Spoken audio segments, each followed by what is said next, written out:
Hello everyone. Previous lecture के अंदर अपने अभिक्रिया के वेग को प्रभावित करने वाले कारकों का अध्ययन कर रहे थे, जिसमें से अपन ने सांद्रता का प्रभाव, क्रियाकारक के पृष्ठीय क्षेत्रफल का प्रभाव और लास्ट अपन ने ताप के बारे में पढ़ा था। नेक्स्ट आपके पास है उत्प्रेरक का प्रभाव। सबसे पहली बात तो अपन ये जानने की कोशिश करेंगे कि उत्प्रेरक क्या है। जैसा कि आप सब लोग जानते भी हो, 11वीं क्लास में भी आपने भी पढ़ा है। ऐसा रासायनिक पदार्थ या ऐसे पदार्थ जो अभिक्रिया में भाग लिए बगैर अभिक्रिया के वेग को परिवर्तित कर देते हैं। मैं ऐसा नहीं कहूँगा कि उत्प्रेरक अभिक्रिया के वेग को बढ़ा ही देते हैं। आज मतलब धनात्मक उत्प्रेरक भी होते हैं, ऋणात्मक उत्प्रेरक भी होते हैं।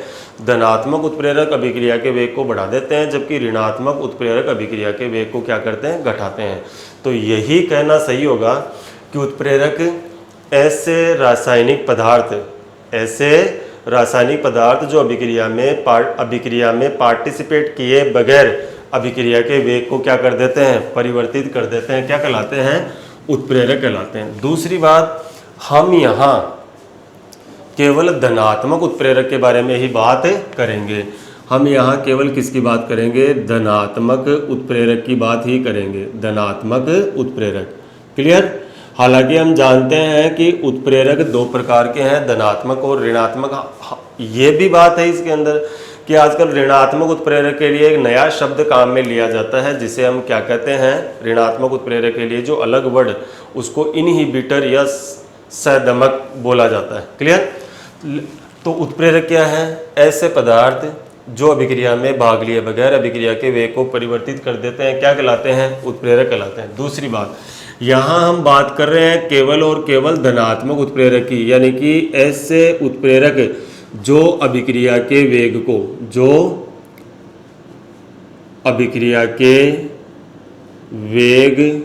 को इंक्रीज कर देंगे, जो अभिक्रिया के वेग को क्या कर देंगे, इंक्रीज कर देंगे। किसी अभिक्रिया पर धनात्मक उत्प्रेरक का प्रभाव हम एक ग्राफ द्वारा कंसीडर करेंगे। क्लियर। देखिए, एक ग्राफ बना रहे हैं अपन, जिसमें एक तरफ तो क्या है, पोटेंशियल एनर्जी ऑफ रिएक्टेंट, यानी कि क्रियाकारकों की ऊर्जा कह सकते हो आप। क्या कह सकते हो, क्रियाकारकों की ऊर्जा कह सकता हूँ। दूसरी तरफ क्या है, progress of reaction, progress of reaction, यानी कि ये क्या है, अभिक्रिया का पथ, अभिक्रिया का पथ। सपोज मेरे पास एक रिएक्शन है A प्लस BC, और इन दोनों की रिएक्शन से जो प्रोडक्ट बन रहा है वो क्या बन रहा है, AB प्लस, जो प्रोडक्ट बन रहा है वो क्या है, AB प्लस C है। क्लियर। यानी कि A ने BC के साथ रिएक्शन की, B और C के बीच का बॉन्ड टूट गया, A और B के बीच का बॉन्ड क्या हो गया, बन गया। क्लियर। माना कि रिएक्शन इस वे से होती है अपने पास, ठीक है। यहाँ से एग्जाम के अंदर क्वेश्चन आया हुआ है कि ऊष्माक्षेपीय अभिक्रिया या ऊष्माशोषी, तो उनकी भी बात अपन करेंगे। पहली बात तो ये है कि यहाँ पर आपके क्या है, क्रियाकारक है, यानी कि रिएक्टेंट है, जिनको मैं किससे बता रहा हूँ, R से। क्लियर। रिएक्टेंट कौन कौन से हैं, एक तो A रिएक्टेंट है और एक ये B और ये C, ऐसे इस तरह से बन गया। क्लियर। ये तो रिएक्टेंट थे, इनकी आपस में रिएक्शन हो गई तो आपके पास क्या बना, प्रोडक्ट बना। और प्रोडक्ट क्या है आपका, AB प्लस C है। क्लियर। दूसरी बात, जब इन्होंने आपस में कोलिजन किया, टक्कर की, इनके बीच में संगठन हुआ, तो यहाँ पर एक ऐसी स्टेट बनी है A, B और ये C। क्लियर। अभी क्या हो रहा है, A और B के बीच का बॉन्ड बन रहा है, B और C के बीच का जो बॉन्ड है वो क्या हो रहा है, टूट रहा है। क्लियर। इसको क्या बोला जाता है, एक्टिवेटेड कॉम्प्लेक्स बोला जाता है। क्या बोला जाता है, एक्टिवेटेड कॉम्प्लेक्स बोला जाता है, या इसको अपन क्या बोलते हैं, सक्रियत संकर बोलते हैं, सक्रियत संकर बोलते हैं। क्लियर। देखिए, और क्रियाकारक अणुओं को यहाँ तक पहुँचने के लिए एक ऊर्जा की आवश्यकता होती है। उस ऊर्जा को क्या नाम दिया गया है, EA बोले तो क्या है, एक्टिवेशन एनर्जी है, जिसको मैं क्या कह रहा हूँ, सक्रियण ऊर्जा कह रहा हूँ। क्या कह रहा हूँ, सक्रियण ऊर्जा कह रहा हूँ। क्लियर। आपको यहाँ ये पॉइंट नोट करना चाहिए पहले तो, कि केवल वे क्रियाकारक, जो क्रियाकारक अणु यहाँ आएंगे वही किसके अंदर जाएंगे, उत्पाद के अंदर जाएंगे। यानी कि वे क्रियाकारक अणु जो मान लीजिए यहीं रह रहे हैं या इस जगह तक नहीं आ पा रहे, मतलब वो क्या बनाने में कैपेबल नहीं है, एक्टिवेटेड कॉम्प्लेक्स बनाने में कैपेबल नहीं है, वो कहाँ नहीं पहुँच पाएंगे, प्रोडक्ट में नहीं पहुँच पाएंगे। तो मैं एक तरह से ऐसा कह सकता हूँ कि किसी अभिक्रिया के लिए सक्रियण ऊर्जा एक बाधा होती है। क्या होती है? एक ऊर्जा की बाधा होती है। केवल वे क्रियाकारक अणु ही उत्पाद में परिवर्तित होते हैं जो सक्रियण ऊर्जा रखते हैं या उससे ज्यादा ऊर्जा रखते हैं। क्लियर? यानी कि मैं ऐसा कह सकता हूं कि जब ये रिएक्टेंट मॉलिक्यूल के पास इतनी एनर्जी है तो किस में कन्वर्ट नहीं होंगे, प्रोडक्ट के अंदर कन्वर्ट नहीं होंगे। यानी कि किन्हीं भी रिएक्टेंट मॉलिक्यूल को प्रोडक्ट में कन्वर्ट होने के लिए क्या जरूरी होना चाहिए, उनके पास सक्रियण ऊर्जा की जरूरत होती है, और वो ऊर्जा उनके पास है तो वो उत्पाद बनेगा, नहीं तो नहीं बनेगा। यानी कि मैं ऐसा कह सकता हूं कि अभिक्रिया का जो वेग है वो समानुपाती 1 सक्रियण ऊर्जा। क्लियर? यानी कि ऐसा कह सकते हैं कि सक्रियण ऊर्जा का मान जितना ज्यादा होगा अभिक्रिया का वेग उतना ही कम होगा। क्यों? कम उत्पाद बनेगा आपके पास। अब की बात, कम से कम क्रियाकारक अणु यहां तक पहुंचेंगे और कम से कम क्रियाकारक अणु यहां तक पहुंचेंगे तो उत्पाद भी क्या बनेगा? कम ही बनेगा। क्लियर? इस रिएक्शन में अपन बात करें, ये हमारे पास एक रिएक्शन है जो बिना कैटलिस्ट के हो रही है, कैटलिस्ट की अनुपस्थिति में हो रही है, इन एब्सेंस ऑफ उत्प्रेरक हो रही है। क्लियर? दूसरी बात, ये जो यहाँ का डिफरेंस है ये क्या कहलाता है? ये अभिक्रिया ऊष्मा या अभिक्रिया एंथैल्पी कहलाता है। अभिक्रिया ऊष्मा या अभिक्रिया एंथैल्पी कहलाता है। ये क्या होती है? डेल्टा एच होती है। और किस तरह से निकालते हैं? H P minus H are से निकालते हैं। यदि डेल्टा एच की वैल्यू पॉजिटिव आती है तो वो ऊष्माशोषी अभिक्रिया है, और डेल्टा एच की वैल्यू नेगेटिव आती है तो कैसी है? वो ऊष्माक्षेपी अभिक्रिया है। एक बार एग्जाम के अंदर क्वेश्चन आया हुआ था कि दी गई ग्राफ दिया हुआ था, आपको उस ग्राफ के आधार पर बताना था कि ऊष्माक्षेपी अभिक्रिया या ऊष्माशोषी। इस टॉपिक को अपन अलग से लेंगे। इस रिएक्शन के लिए यदि आप देखना चाहो तो देखो, प्रोडक्ट की ऊर्जा तो है आपके पास यहाँ पर, और रिएक्टेंट की ऊर्जा है आपके पास यहाँ पर। आपके पास फॉर्मूला क्या था? Delta H is equal to H P minus H R. H P क्या है आपके पास? कम है। एच आर क्या है? ज़्यादा। मतलब इसका जो आंसर आएगा वो कैसा आएगा? नेगेटिव आएगा। तो मैं ये कह सकता हूँ कि मैंने जो ग्राफ प्लॉट किया है वो किसके लिए किया है? एक्सोथर्मिक रिएक्शन के लिए किया है। लेकिन अभी हम उत्प्रेरक का प्रभाव पढ़ रहे हैं, ये अपन अलग से डिस्कस करेंगे इसी टॉपिक को खत्म करने के बाद में।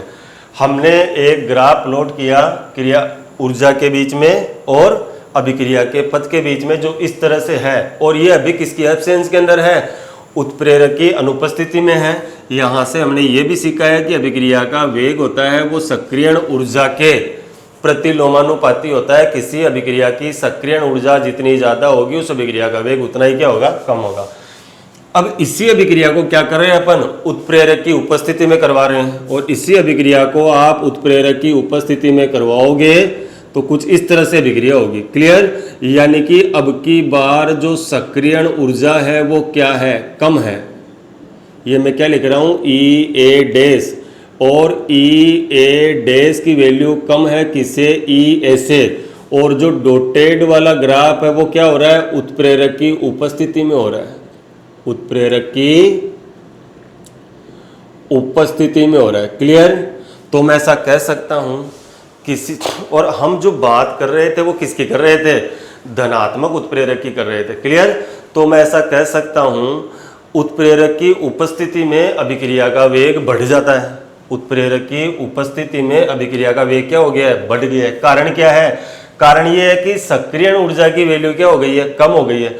और इसे क्लियर शब्दों में अपन बात करें तो आपको ये बोलना चाहिए कि आपके पास जो उत्प्रेरक है, इस उत्प्रेरक ने आपको क्या किया है? उत्प्रेरक अभिक्रिया को एक अन्य मार्ग उपलब्ध कराता है। एक अन्य मार्ग उपलब्ध कराता है, अन्य मार्ग उपलब्ध कराता है जिसकी सक्रियण ऊर्जा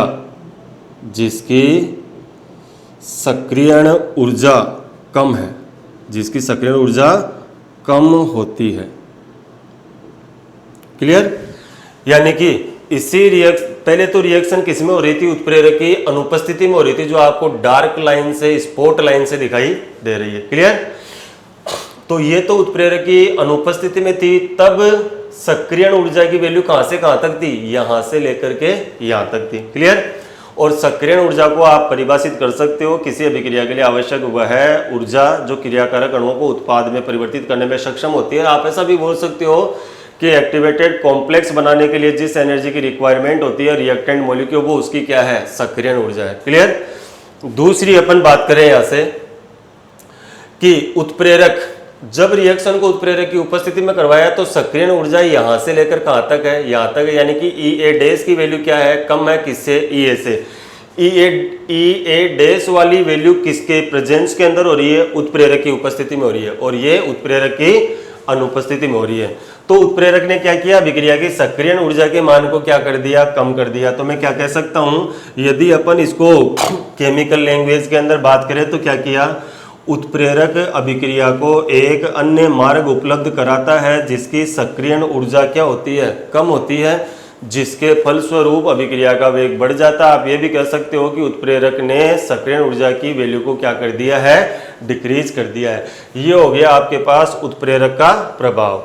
अब मैं आपको यहां से जो एक क्वेश्चन और आया हुआ है कि ग्राफ को देख करके, ठीक है, ग्राफ को देखकर आपको पता लगाना है कि अभिक्रिया ऊष्माशोषी है या ऊष्माक्षेपी है।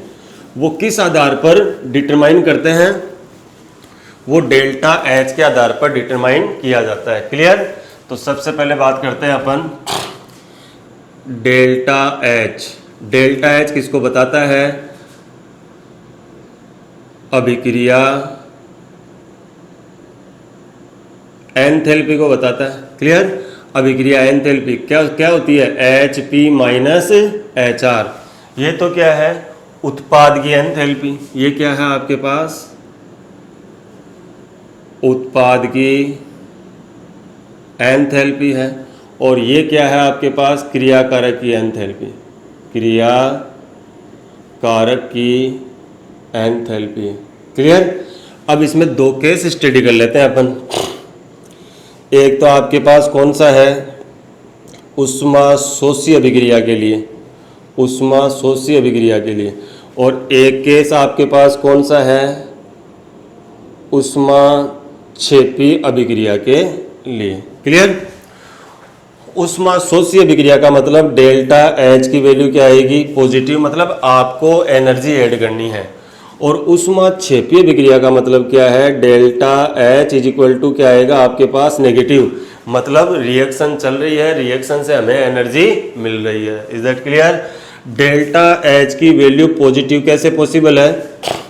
पॉजिटिव इस तरह से पॉसिबल है, delta H is equal to HP minus HR।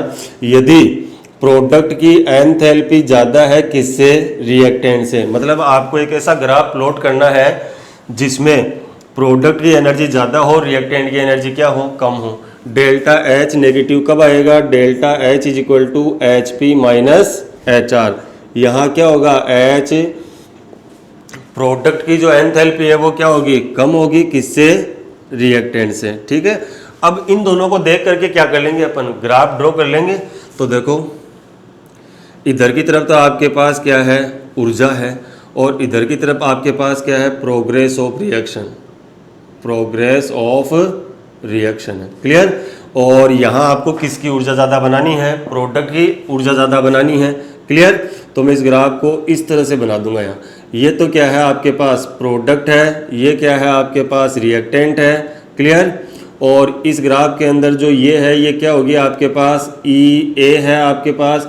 और यहाँ आपके पास क्या बना है? सक्रियत संकर या एक्टिवेटेड कॉम्प्लेक्स। क्या बना है यहाँ? एक्टिवेटेड कॉम्प्लेक्स बना है। क्लियर? दूसरी बात करें अपन, देखो, और इन दोनों का जो डिफरेंस है वो क्या है? डेल्टा एच है। आप देख सकते हो कि प्रोडक्ट की एनर्जी तो ऑलमोस्ट यहाँ है और रिएक्टेंट की एनर्जी यहाँ है। एनर्जी किधर की तरफ इंक्रीज हो रही है? ऊपर की तरफ। इसका मतलब हम HP माइनस HR निकालेंगे तो आपके पास कैसा आंसर आएगा? पॉजिटिव आएगा, जो क्या बता रहा है? ऊष्माशोषी अभिक्रिया। ऐसा कोई ग्राफ एग्जाम के अंदर दिया हुआ था और उसको पहचानना था आपको कि वो ऊष्माशोषी का है या ऊष्माक्षेपी का है। प्लस उस ग्राफ में आपको ये भी बताना था कि ये जो एनर्जी है वो कौन सी एनर्जी है, HP और HR का जो डिफरेंस है वो क्या है, तो अभिक्रिया एंथैल्पी है। अपन उसी के बेसिस पे तो ग्राफ बना रहे हैं। इसका ग्राफ बनाना है तो आपको प्रोडक्ट की एनर्जी क्या रखनी है, कम रखनी है। क्लियर? तो ये हो गई आपके पास प्रोडक्ट की एनर्जी कम रखनी है, तो इस तरह से बना देता हूं मैं। ये तो किसकी एनर्जी हो गई, रिएक्टेंट की यहाँ पर, और ये क्या है आपके पास प्रोडक्ट की एनर्जी ये है। फॉर्मूला क्या था, HP माइनस HR। तो प्रोडक्ट की एनर्जी ज़्यादा है, सॉरी प्रोडक्ट की एनर्जी कम है, रिएक्टेंट की एनर्जी या एंथैल्पी वो क्या है, ज़्यादा है। तो आपके पास जो आंसर आएगा किस में आएगा, माइनस में। यानी कि इस रिएक्शन से मेरे को एनर्जी मिल रही है, तो मैं कहूँगा कि ये रिएक्शन एनर्जी लिबरेट कर रही है। तो कैसी है ये, एक्सोथर्मिक रिएक्शन है। क्लियर? और यहाँ से यहाँ तक की जो एनर्जी होगी वो क्या होगी, EA है। यहाँ आपके पास क्या बना है, एक्टिवेटेड कॉम्प्लेक्स बना है आपके पास यहाँ पर, और यहाँ क्या है आपके पास प्रोडक्ट है। इन दोनों की जो एनर्जी का डिफरेंस है वो क्या है, डेल्टा H है। क्लियर? तो ये आपके पास जो ग्राफ है वो किस रिएक्शन का है, ऊष्माशोषी अभिक्रिया का है। किसका है, ऊष्माशोषी अभिक्रिया का। और ये जो ग्राफ है ये किसका है, ऊष्माक्षेपी अभिक्रिया का है। किसका है, ऊष्माक्षेपी अभिक्रिया का। क्लियर? तो हम किन्हीं ग्राफ को देख करके बता सकते हैं कि उसकी एक्टिवेशन एनर्जी कौन सी होगी, डेल्टा H कौन सी होगी, दिया गया ग्राफ है वो ऊष्माशोषी है या ऊष्माक्षेपी है। ये मैंने बीच में ये टॉपिक इन्वॉल्व किया है। हालांकि अपन जो टॉपिक पढ़ रहे थे वो तो क्या था, अभिक्रिया के वेग को प्रभावित करने वाले कारक, जिसमें से आपने क्या क्या पढ़ लिया है, सांद्रता का प्रभाव पढ़ लिया है, क्रियाकारक का पृष्ठीय क्षेत्रफल का प्रभाव पढ़ लिया है, ताप का प्रभाव पढ़ लिया है, उत्प्रेरक का प्रभाव आपने पढ़ लिया है। नेक्स्ट आपके पास क्रियाकारक की प्रकृति, क्रियाकारक की प्रकृति का प्रभाव अब पढ़ेंगे अपन। मोस्टली ये जो 4 पॉइंट मैंने अभी पढ़ाए हैं इन्हीं में से ही क्वेश्चन आएगा। लास्ट के जो 2 पॉइंट है प्रभावित करने वाले जो कारक है वो इतने ज़्यादा इंपॉर्टेंट नहीं है, लेकिन अपने सिलेबस में है तो अपन उनकी बात करेंगे। नेक्स्ट आपके पास है क्रियाकारक की प्रकृति, क्रियाकारक की प्रकृति। क्लियर? देखो बिल्कुल क्रियाकारक की प्रकृति, क्रियाकारक की प्रकृति अभिक्रिया के वेग को प्रभावित करती है। सपोज जैसे मेरे पास कोई एक रिएक्टेंट है। क्लियर? अब जैसे मान लीजिए कोई 2 रिएक्टेंट ले लेता हूं मैं, और ये रिएक्टेंट मान लीजिए कि 150 डिग्री सेल्सियस के ऊपर टेम्परेचर जाते ही क्या हो जाएगा, इसके बॉन्ड क्या हो जाएंगे, टूट जाएंगे। लेकिन ये जो रिएक्टेंट के बीच में जो बॉन्ड है वो कितने हैं, 200 डिग्री सेल्सियस तक स्टेबल है। क्लियर? अब मान लो मैं इस रिएक्शन को कितने पर कराऊं, 160 डिग्री सेल्सियस पर कराऊं तो मेरे पास प्रोडक्ट बनेगा। क्यों? इस रिएक्टेंट के जो बॉन्ड थे वो क्या थे, 150 डिग्री सेल्सियस तक ही क्या थे, स्टेबल थे। और इस रिएक्शन को यदि मैं कितने पे कराऊं, 160 डिग्री सेल्सियस पे, 70 पे, 80 पे, 90 पे, तो कोई फर्क नहीं पड़ेगा, रिएक्शन नहीं होगी। तो हम कह सकते हैं कि क्रियाकारक की प्रकृति भी अभिक्रिया के वेग को प्रभावित करती है। नेक्स्ट जैसे अपन बात करें, जैसे मान लीजिए एक एग्जाम्पल ले ले, कार्बन ट्रिपल बॉन्ड O का आपको क्या करना है, ऑक्सीडेशन करना है। एक आपके पास क्या है, N डबल बॉन्ड O है, इसका भी क्या करना है आपको, ऑक्सीडेशन करना है। दोनों रिएक्टेंट की जो प्रकृति है वो क्या है, अलग अलग है। देखो यहाँ एटम्स के बीच में क्या है, ट्रिपल बॉन्ड है। क्या है, ट्रिपल बॉन्ड है। तो हम कह सकते हैं, और यहाँ पे क्या है आपके पास, रिएक्टेंट के बीच में क्या है, डबल बॉन्ड है। क्या है, डबल बॉन्ड। क्लियर? तो रिएक्टेंट के बीच में ट्रिपल बॉन्ड है, तो मैं ऐसा कह सकता हूँ कि इसकी जो बॉन्ड एनर्जी यानी कि बंध ऊर्जा होगी वो क्या होगी, ज़्यादा होगी। और नीचे वाला है जो आपके पास, इसकी जो बॉन्ड एनर्जी है, बंध ऊर्जा है, वो क्या है, कम है। यानी कि मैं ऐसा कह सकता हूं कि इन दोनों में से पहले कौन टूटेगा, तो आप क्या कहोगे, सर जिसकी बॉन्ड एनर्जी कम है वो आसानी से टूट जाएगा। कहने का मतलब यह है कि NO के ऑक्सीकरण होने की दर, NO के ऑक्सीकरण होने की दर ज्यादा है किसे, CO के ऑक्सीकरण की दर से। ऐसा क्यों भाई? ऐसा इसलिए क्योंकि इनकी प्रकृति क्या है, अलग अलग है। यहाँ कार्बन व ऑक्सीजन के बीच में क्या है, ट्रिपल बॉन्ड है, तो बॉन्ड एनर्जी क्या होगी, ज़्यादा, ये बॉन्ड आसानी से नहीं टूटेगा। जबकि यहाँ बात करें तो इनके बीच में क्या है, डबल बॉन्ड, बॉन्ड एनर्जी क्या है, कम है। तो CO के कंपैरिजन में NO जल्दी टूटेगा, उसका ऑक्सीकरण जल्दी होगा। ये बात क्या स्पष्ट देती है, क्या मैसेज देती है हमें? ये बात हमें मैसेज देती है कि अभिक्रिया का वेग क्रियाकारक की प्रकृति पर भी निर्भर करता है। क्लियर? नेक्स्ट बात करते हैं अपन। लास्ट जो पॉइंट है वो है विकिरण का प्रभाव। लास्ट जो पॉइंट है वो क्या है, विकिरण का प्रभाव है। क्लियर? विकिरण के प्रभाव की अपन बात करें तो कुछ रिएक्शन पर ये लागू होता है। ऐसी रिएक्शन जिनके मुक्त मूलक बनने की संभावनाएं हैं। क्लियर? या अपन इसमें एग्जाम्पल ले लें, जैसे H2 प्लस Cl2 और सूर्य के प्रकाश की उपस्थिति में क्या बनाता है, 2 मोल ऑफ HCl बनाता है। तो इस अभिक्रिया का जो वेग है सूर्य के प्रकाश की उपस्थिति के कारण क्या हो गया है, बढ़ गया है, रिएक्शन फटाफट हो गई है। क्लियर? ये लास्ट के जो 2 पॉइंट थे वो ज़्यादा इंपॉर्टेंट नहीं है, उनसे अभी तक क्वेश्चन आया भी नहीं है और शायद आने की संभावना भी नहीं है, क्योंकि जो 4 टॉपिक दे रखे हैं, सांद्रता का प्रभाव, ताप का प्रभाव, क्रियाकारक का पृष्ठीय क्षेत्रफल, उत्प्रेरक का प्रभाव, इन चारों में से क्वेश्चन पूछा जाता है। ये हो गया आपको क्या, क्रियाकारक को प्रभावित करने वाले कारक। इनमें अपन बात करें, पहला प्रभाव था आपके पास सांद्रता बढ़ाने पर, क्रियाकारकों की सांद्रता बढ़ाने पर अभिक्रिया का वेग क्या होगा, बढ़ेगा। क्यों?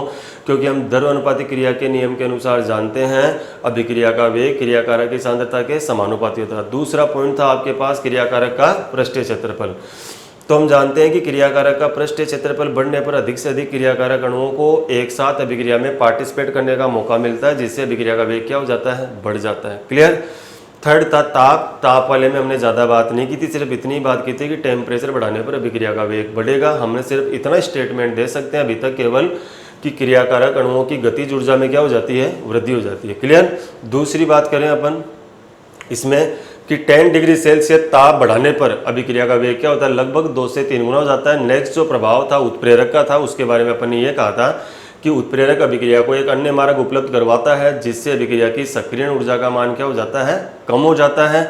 और या हम ऐसा कह सकते हैं कि उत्प्रेरक क्रियाकारक की अभिक्रिया को एक अन्य मार्ग उपलब्ध करवाता है जिसकी सक्रियण ऊर्जा क्या होती है, कम होती है, जिससे अभिक्रिया का वेग क्या हो जाता है, बढ़ जाता है। और उत्प्रेरक वाले में हमने ये भी सीखा है कि हम कैसे ऊष्माशेषी, ऊष्माशोषी और ऊष्माक्षेपी एक्सोथर्मिक एंड एंडोथर्मिक रिएक्शन को अलग अलग कर सकते हैं। ग्राफ देख करके हम बता सकते हैं एक्सोथर्मिक का ग्राफ है, ये एंडोथर्मिक का ग्राफ है। वहाँ हमने सक्रियण ऊर्जा का कॉन्सेप्ट भी सीखा था और ऊष्माशोषी ऊष्माक्षेपी अभिक्रिया का कॉन्सेप्ट भी सीखा था। नेक्स्ट आपके पास क्रियाकारक की प्रकृति का था, जो मैंने आपको बता दिया कि उसमें ट्रिपल बॉन्ड है, डबल बॉन्ड है, किस टेम्परेचर पर उसके बॉन्ड स्टेबल है, किस पर नहीं है। और लास्ट क्या था, विकिरण का प्रभाव था। क्लियर? तो नेक्स्ट क्लास के अंदर अपन अभिक्रिया के वेग नियम की उत्पत्ति पढ़ेंगे। Thank you and have a nice day.